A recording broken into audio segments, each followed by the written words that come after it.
নমস্কার, সবাইকে স্বাগতম জানাচ্ছি। নিয়ে চলে এলাম একটা নতুন ভিডিও নিয়ে। আজকে কথা বলবো কোনটা বেশি জরুরি, কোনটা বেশি ইম্পর্ট্যান্ট, ইনভেস্টিং নাকি সেভিং। তো আমি প্রথমে রাখবো সেভিংটা আর দ্বিতীয়তে রাখবো ইনভেস্টিংটা। ইনভেস্টিং মার্কেটে একটা বাজার তৈরি করে দিয়েছে বিভিন্ন সোর্সের দ্বারা। সেটা হতে পারে ব্যাংকিং সিস্টেমের মাধ্যমে, সেটা হতে পারে অ্যাডভার্টাইজমেন্টের মাধ্যমে, সেটা হতে পারে আবার আপনার আশেপাশের লোকের মাধ্যমে, আরেকটা বিষয় সোশ্যাল মিডিয়া, ইন্টারনেটের মাধ্যমে। তো বিষয়টা হচ্ছে ইনভেস্টটা কখন করবেন, যখন দেখবেন আপনার পর্যাপ্ত পরিমাণে টাকা অ্যাভেলেবেল রয়েছে আপনার হাতে। মোটামুটি আপনার যদি কোনো সমস্যা হয়, ফাইন্যান্সিয়াল হোক, জব চলে গেছে, বিজনেস ডাউন হয়ে গেছে, বিজনেস ফেল হয়ে গেছে, বিজনেস চলছে না, তখন সেক্ষেত্রে আপনার এমার্জেন্সি ফান্ড হিসাবে আপনার কাছে সেভিংসটা কাজে লাগবে। তো তার জন্য কী করতে পারেন, প্রথম হচ্ছে ফাইন্যান্সিয়াল সিকিউরিটি। আপনার যে খরচা, ধরুন পার মান্থ আপনার 10,000 টাকা করে খরচা, সেটা আপনি এক বছরের জন্য মানে 10,000 ইন্টু 12, 1,20,000, এটাকে আপনি আপনার সেভিংস অ্যাকাউন্টে রেখে দিতে পারেন। তো এইটা কী হবে, আপনার এমার্জেন্সিতে কাজে লাগবে। 2 হচ্ছে ফাইন্যান্সিয়াল স্টেবিলিটি। আপনার প্রত্যেক মাসে যে খরচা সেটাকে গুণ করুন 12 দিয়ে, মানে 1 বছর, সেটাকে গুণ করুন 5 বছর, তাহলে কত হচ্ছে 6 লাখ টাকা। এই 6 লাখ টাকায় এফডি করে দেবেন।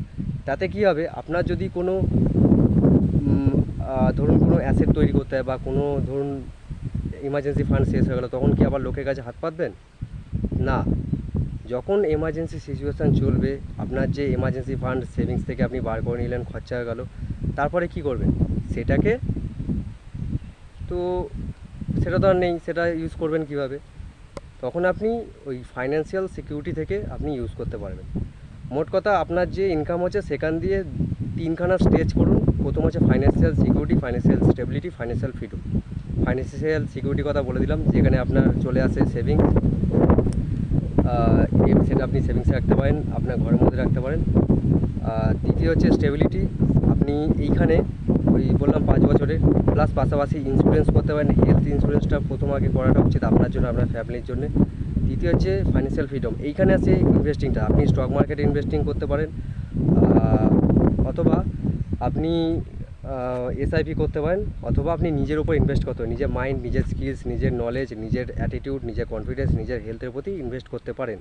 তাহলে কী হবে, নর্মাল ইনভেস্টমেন্টের ক্ষেত্রে কী হবে, আপনি 10, 15, 20% পাবেন, কিন্তু রিয়েল ইনভেস্টমেন্টের ক্ষেত্রে আপনি 100% রিটার্ন পাবেন। নিজের উপর ইনভেস্ট করুন। কাপড় জামা, বড় গাড়ি, বড় বাড়ি করে লাভ নেই, নিজের উপর ইনভেস্ট করুন। আগামী দিনে আপনার রিটার্নটা অনেক বেশি হবে। তো আজকে ভিডিওটা এইটুকুনি। কেমন লাগলো নিচে কমেন্ট করে জানাবেন। ভালো লাগলে লাইক শেয়ার করে দেবেন। দেখা হচ্ছে একটা অন্য কোনো নতুন ভিডিওতে। সবাই ভালো থাকুন, সুস্থ থাকুন। ধন্যবাদ।